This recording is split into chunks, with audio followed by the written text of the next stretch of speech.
It is so good to see you still with me. Congratulations on taking the next step to creating your ultimate life. This is part 2 of the 3-part series I promised you.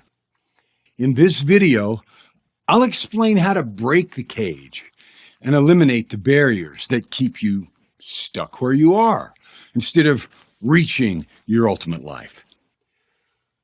When I talk to people seriously about why they're not achieving the freedom, prosperity, and joy they want in life, I hear the same thing over and over again. First, I hear lots of excuses. It's a bad economy. I lost everything in the crash. The brakes are just against me. I have too many obligations. I don't know how. Every time I try, all hell breaks loose. I'm stuck by myself and I have no support. I'm not completely clear what I want to do. It's hard to explain to people what I do. I'm scared. And 100 similar phrases. After we get past the excuses and get serious, then I hear, I'm in my own way. I know it, and I can't seem to fix it. I can't stay motivated. I keep getting distracted. I just can't figure out what's wrong. I know the answers, but I just can't do it. I'm not important enough. Finally, when all of these excuses are used up, then we go to, I don't think I'm cut out for success. I'm not good enough. It's probably too late. Maybe I'm unworthy. I keep promising myself I'll do something different, but I don't know. I'm sure it's just me. Well, so what's really going on here? In quiet moments, when you're honest with yourself, you know that you're capable of much more than you're doing now. You also know that you really want to do and be something more. You know you have the gifts and talents that are not fully developed and that your possibilities are much bigger than your current performance. When we think about that, we often feel guilty and beat ourselves up about not already being there or some other blaming and shaming thoughts. Then we read another book, watch some more YouTube motivation, or buy something new or try something else, only to slip back in the same rut in a week or a month. Over and over again, the merry-go-round spins, and then we decide to settle for what's in front of us and live with a sense of discontent and resentment. That sucks. And it is not necessary. You are better than that, and you deserve more. You know in your heart that only you can create your ultimate life, yet it seems out of reach. Our purpose here is to break the cage. You ready? Let's turn compare, abandon, grumble, and excuse into create, achieve, grow, and enjoy. In the very first video, you learned that when we're locked in a cage, our language sounds a lot like compare, abandon, grumble, and excuse. So what do we do to get away from that disempowering view of life? First, we realize that we actually live in a false sense of weakness. We've learned through our life experience to live in a mental web of fear and low expectations. I use 4 words to describe this state: alone, abandoned, separate, trapped, can't get out or stuckness, inadequate, not good enough, not talented, not up to the task, insignificant, a tiny, unimportant person that no one notices or really cares about. Now, this might sound dramatic to you, but if you think about your life and the things that hold you back, you will recognize all of these things in one amount or another. Oh, they come and go in different amounts and situations, but they form a web that keeps us stuck. The good news is that it's all false, and we can change it. Think for a minute about a little child. A child doesn't live in that world. Instead, a child shares spontaneously, has a natural sense of connection with mom, dad, and others, reaches up instinctively, explores fearlessly, tries everything, assumes they're the center of the world, figures stuff out, takes pure joy in simple things, and on and on and on. You were like that. So was I. Only time and sad experience create in us a sense of isolation and the realization that some people can't be trusted. So we develop this false sense of being alone. We're not alone. The truth is liberating and joyful. The spirit, the life essence, or the spark of life within us, the breath of life that comes from the universe or from God, is instinctively connected to the divine.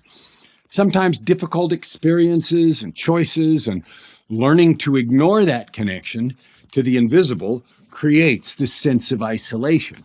We're born with a sense of connection and gradually learn a new truth, and so we come to believe we're alone. It's not true. It's a lie. A second part of this false sense of weakness is feeling trapped. A little child has no inhibitions. They move about freely with a sense of exploration and wonder.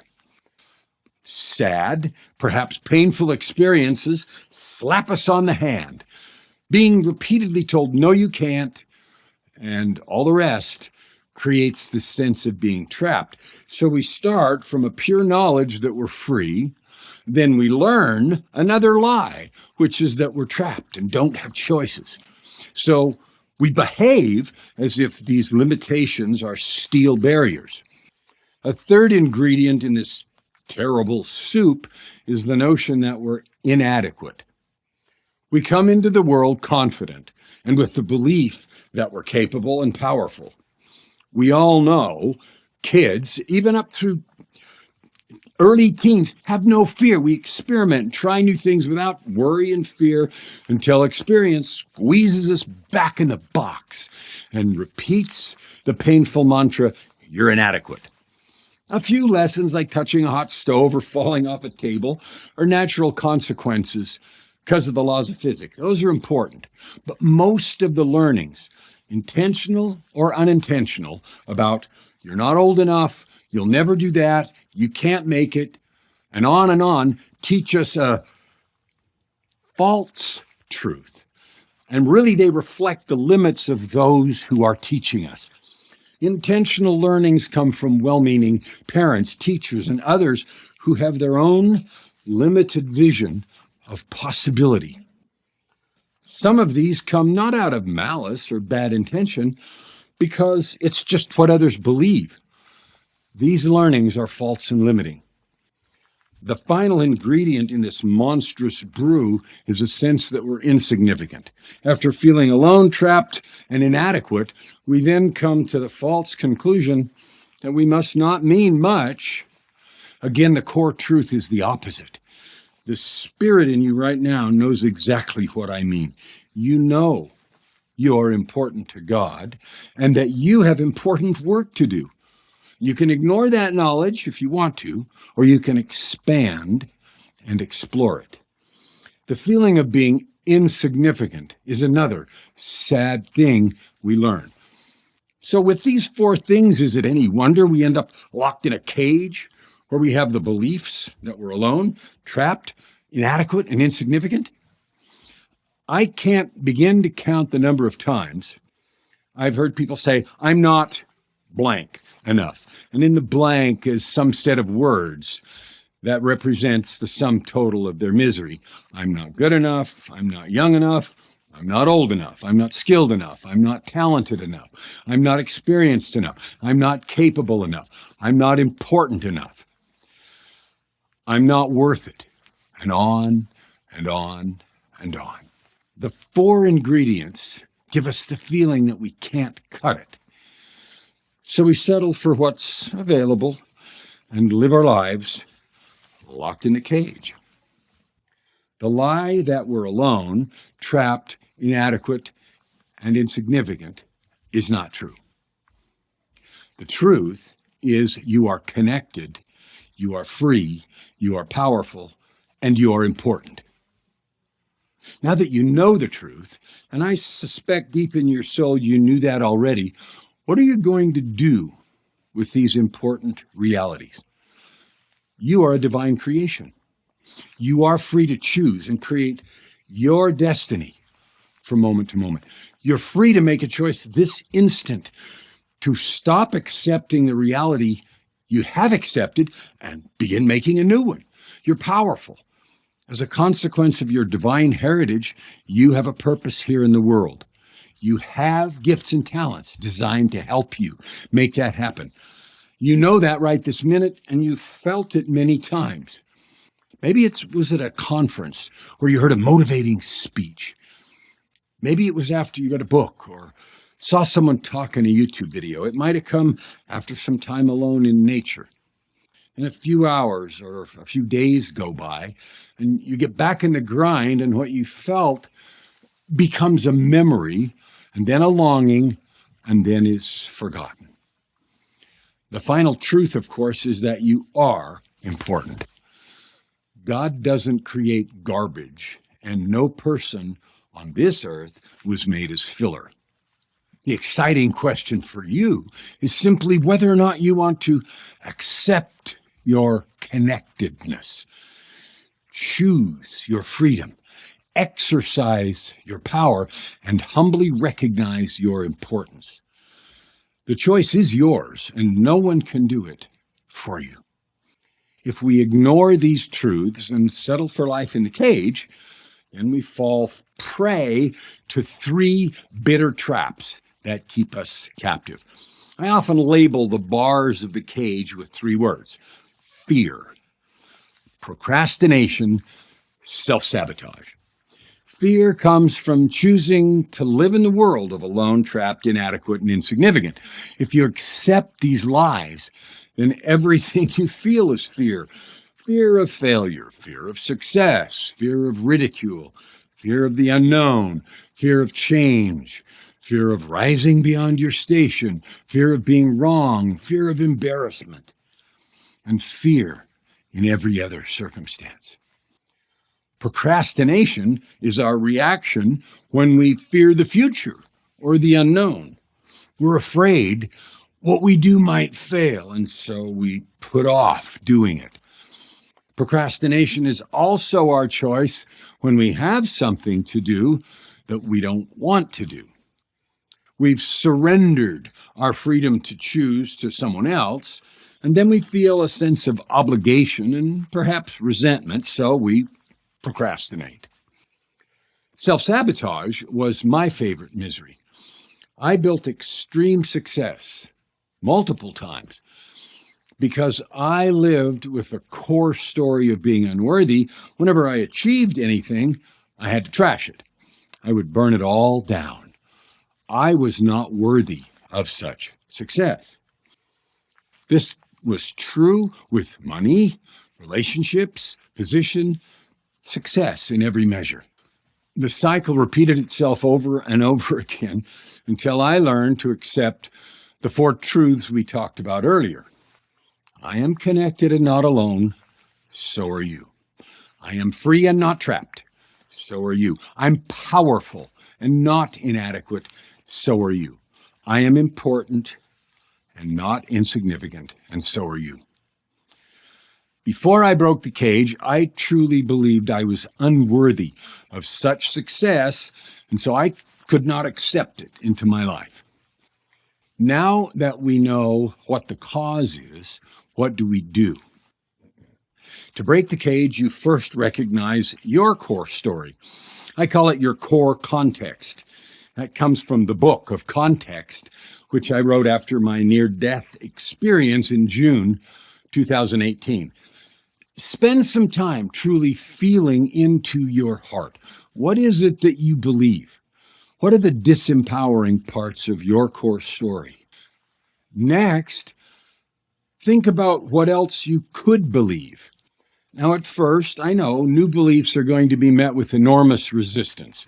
All the old stories and voices will try to shut you down. But as you experiment with new possibilities, it becomes easy to discover that the new, more liberating thoughts are more true than the ones you have let rule your life up to now.